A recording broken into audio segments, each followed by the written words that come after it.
I think at least some of my audience sometimes misunderstand this position.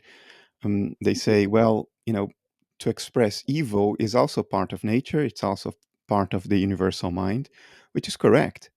Um, but it is also part of the universal mind, also part of nature, uh, to strive against evil, to stop evil, um, and sometimes forcefully if need be, because you're not just going to wait for evil to come and barbarize your loved ones and violate truth left and right. I think what this understanding calls for is not the complete cessation of the use of force when force is the last resort that we have at our hands.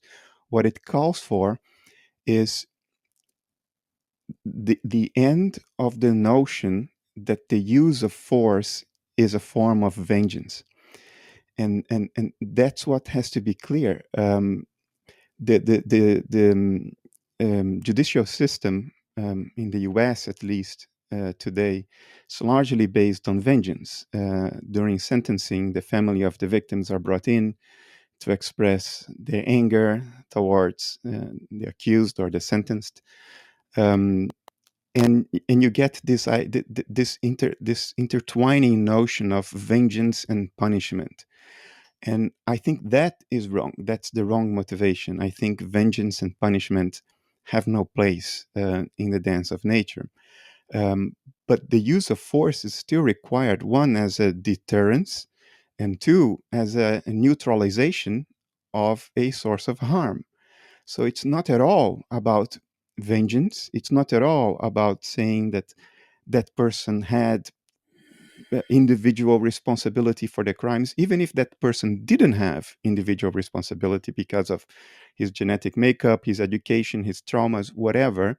Even in that case, that person is still a potential source of harm, a proven source of harm, and the ability of that person to inflict harm must be neutralized.